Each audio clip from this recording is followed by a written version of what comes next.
देखिए, मुजफ्फरनगर से 3 मंडलों के कार्यक्रम शुरू हुए थे। मुजफ्फरनगर के बाद आगरा में हुआ, आज यहाँ है, फिर 8 तारीख को संत कबीर नगर में है, फिर जौनपुर में। ये कार्यक्रम लगातार चलते रहेंगे। आजाद समाज पार्टी 2027 के लिए कमर कस चुकी है। कमजोर वर्गों में भाईचारा किस तरह बने, कमजोर वर्गों के लोगों को एकजुट कैसे किया जाए, उनकी संख्या के आधार पर उनके अधिकार उनको कैसे मिले, और जिस तरह से अभी यूजीसी में जब यूजीसी के लिए गाइडलाइन आई, किस तरह का माहौल बना, किस तरह से दलित पिछड़े वर्ग के लोगों को, यहाँ तक कि प्रधानमंत्री जी को भी जो है, जिनको हिंदू हृदय सम्राट बताया, उनको भी गालियां दी गई जाति के आधार पे। ये सच है कि जो हिंदू राष्ट्र की बात होती है, जो जात पात की करो विदाई, हिंदू हिंदू भाईचारे की बात होती है, वो खोखला है। उसके पीछे जाति सच है। जब किसी भी जाति के अधिकारों पर अतिक्रमण होगा तो वो हिंदू की प्रीति से बाहर निकल के अपने अधिकारों के लिए लड़ेगी, जैसे भी स्वर्ण जाति के लोग लड़े। और जबकि उस यूजीसी गाइडलाइन में ऐसा कुछ भी नहीं। मैं अधिवक्ता भी हूँ, पढ़ा लिखा आदमी हूँ, लोकसभा में प्रतिनिधि हूँ। मैंने वो कहा है कि दिखाइए कहाँ इसमें भेदभाव है। काल्पनिक रूप से दिमाग में बात सोच के कल हमारे बच्चों मुकदमा हो सकता है या उनका कैरियर खराब हो सकता है। हमारे तो 72 बच्चे हर साल जो है SC ST OBC के संस्थागत हत्या का शिकार होते हैं। और NCRB का डेटा कहता है कि लाखों महिलाओं के साथ रेप हत्या होती है, लोगों को मारा जाता है, जुल्म होता है, जाति धर्म के नाम पे अन्याय होते हैं, दुकानें बंद करवाई जाती हैं, बुलडोजर चलाए जाते हैं, गोलियां लगती है। हम तो इतना अन्याय सह के भी कानून पे भरोसा करते हैं, सरकार की पुलिस पे भरोसा करते हैं, लेकिन यहाँ तो एक काल्पनिक बात को दिमाग में रख के आंदोलन करके सुप्रीम कोर्ट ने रोक लगा दी। चिंतन ये है, कमजोरों में अविश्वास पैदा हो रहा है।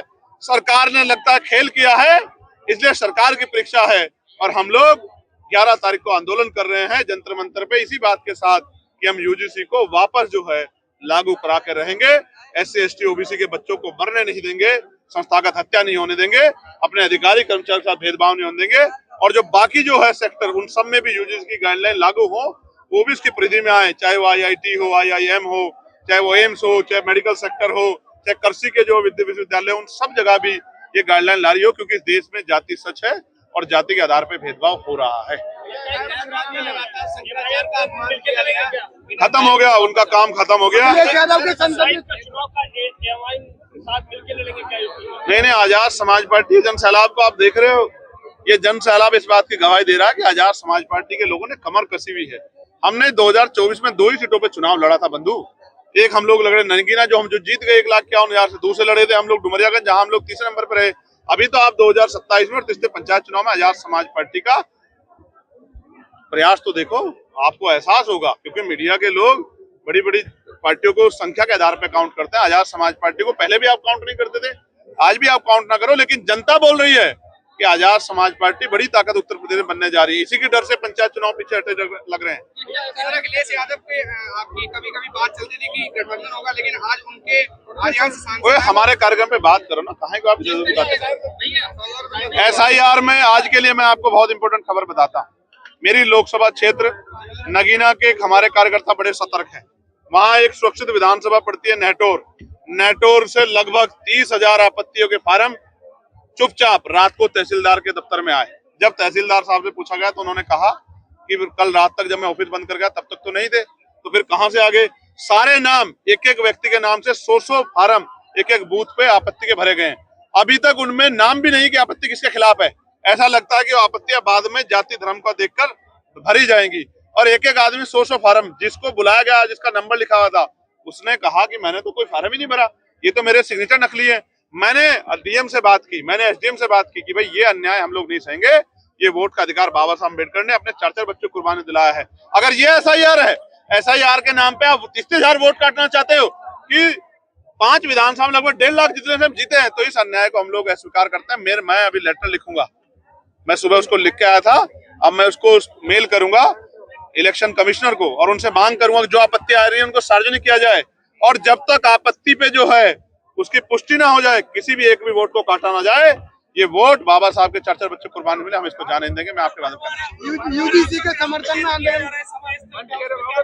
आपको जान के अचरज होगा, कभी ऐसा नहीं होता कि सप्ताह भर पहले, 6 दिन पहले, 5 दिन पहले सभा स्थल बदल दिया जाए। ये पूरा प्रयास लेके किया जाता कि आजाद समाज पार्टी की जो संख्या बल इकट्ठा हो रहा है वो कम हो जाए, लेकिन ये नहीं जानते कि बाबा साहब अंबेडकर, फूले साहू, पेरियार और तमाम बहुजन महापुरुषों को मानने वाला एक कमजोर समाज जब जब अंगड़ाई लेता है तो बड़े बड़ों की कुर्सियां हिला देता है। इसने अंगड़ाई ले ली है। आप मैदान 13 किलोमीटर दूर कर दो या 30 किलोमीटर या 1300 किलोमीटर दूर, ये वहीं पहुंच जाएगा जहां जाके इसको अपनी शक्ति दिखानी है। और नौजवानों का जो सैलाब है, आप जानते हो ना कि जब 2014 में बीजेपी कब आई, कैसे आई कि नौजवान खड़ा हो गया था। आज नौजवान आजाद समाज पार्टी के लिए खड़ा है। ये नौजवान आज घर जब निकलेगा, गली बस्तियों में जाएगा, घर घर जाके हमारी पॉलिसी को बताएगा, हमारे पार्टी के संघर्ष को बताएगा, महापुरुषों के संघर्ष को बताएगा, तो ये इनकलाब पैदा करेगा और आजाद समाज पार्टी के प्रति जन समर्थन पैदा करेगा, जो वोट के रूप में शक्ति देगा। जिस तरह से देखो, मैं महिलाओं के खिलाफ नहीं हूँ, मेरी बात को सुनो, मैं महिलाओं के खिलाफ नहीं हूँ, मैं पैसा देने के खिलाफ नहीं हूँ, महिला सशक्तिकरण के खिलाफ नहीं हूँ, लेकिन चुनाव से पहले 10,000 रुपए, 4,000 रुपए, 6,000 रुपए देके जो वोट खरीदी जा रही है, ये लोकतंत्र की हत्या है। मैं SIR में भी इसलिए खिलाफ था और मैं इन पॉलिसियों के खिलाफ हूं। मैं कह रहा हूं सरकार 5 साल पॉलिसी बना के 1000 क्या लाख रुपए गरीबों को, महिलाओं को, किसानों को, मजदूरों को दे, हम लोग उनका समर्थन करेंगे। लेकिन चुनाव के समय 2-3 महीने पहले देकर और इलेक्शन कमीशन की आंखों के सामने किस तरह वोट की लूट की जा रही है, ये किसी से छिपा हुआ नहीं है। मैं स्पष्ट करना चाहता हूँ, ये वोट की चोरी बर्दाश्त नहीं की जाएगी। महंगाई में सोने और चांदी के दाम लगातार बढ़ रहे हैं। ये पूंजीपतियों का और सरकार का नेक्सस है, इस वजह से बढ़ रहे हैं और इसी वजह से धड़ाम से गिर भी गए और 8 लाख करोड़ रुपया जो है डूब गया शेयर मार्केट का। कन्नौज में समाजवादी पार्टी का गढ़ रहा, फिर भाजपा ने यहाँ पर कब्जा किया, अब समाजवादी पार्टी का फिर कब्जा है। अखिलेश यादव सांसद है, आपकी पार्टी क्या है, भीड़ को वोट पे कन्वर्ट कर पाएगी? मैंने कहा ना, चुनाव इसका उदाहरण होंगे। आप ही का कैमरा होगा, आप ही का मुंह होगा, आप ही का माइक होगा। पंचायत चुनाव का रिजल्ट आ जाएगा, अगर चुनाव से विधानसभा चुनाव पहले होगे तो आप ही बोल के बता देना कि भीड़ है या मेरा परिवार है जो एक टांग पे खड़ा होके, लोग बुलाए से नहीं जाते, पैसा देने से नहीं जाते, मिठाई देते हैं लोग, गाड़ी देते हैं, शराब देते हैं, नोट देते हैं, तब नहीं जाते। यहाँ इसमें कोहरे में लोग जन सैलाब बन के उतरे हुए हैं, ये प्यार है इन लोगों का।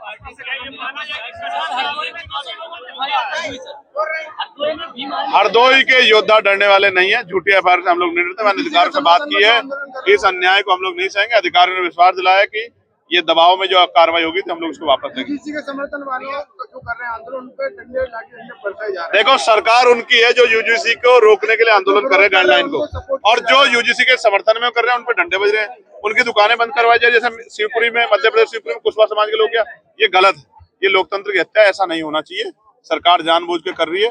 पूरा आंदोलन सरकार ने कराया क्योंकि सरकार ने सुप्रीम कोर्ट के आधार पर गाइडलाइन में, आदेश पे गाइडलाइन बनाई थी, अपने मन से नहीं बनाई थी। उनकी वजह से हमारे बच्चे मरे, दलित पिछड़े वर्ग के, उनको कोई फर्क नहीं पड़ता। और आंदोलन बिल्कुल मंडल जैसा था, जैसे ही पिछड़े वर्ग के लोगों को अधिकार मिलने के बाद, उनके सशक्तिकरण की, उनके संरक्षण की, तभी कमंडल जो है अपना रूप दिखा देता है। ये किसी छिपा नहीं। मैं पिछड़े वर्ग के भाइयों को कहना चाहता हूँ, वो आजाद समाज पार्टी के साथ खड़े हो जाएं, इस अन्याय को हम लोग जड़ से खत्म करें। आप मत देखो आजाद समाज पार्टी की ताकत को, आप बालों से अपनी आंखों को ढक के रखो, आप ना देखने की कोशिश करो, लेकिन जनता आपको दिखा देगी। अभी मायावती जी की तस्वीर आ गई थी और हम मुस्कुराने लगे थे। देखिए, जिस तरह का जुल्म हम देख रहे हैं, ईडी की कार्रवाई और तमाम चीजें, और SIR पे जिस तरह की चीजें मैंने आपको बताई, इससे तो लगता है कि सरकार चुनाव जीतने के लिए तमाम तरह के हथकंडे अपना रही। बताओ क्या करें। मायावती